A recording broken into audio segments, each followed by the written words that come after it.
Hi guys! Good day everyone! Ngayon po ay gagawa tayo ng yummy salad.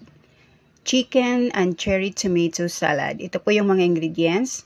Chicken, cherry tomato, lettuce, boiled egg, onion, and orange. For salad dressing, gagamit po tayo ng chicken spread or you can use mayonnaise, lemon, black pepper powder, and salt. So guys, let's get it started!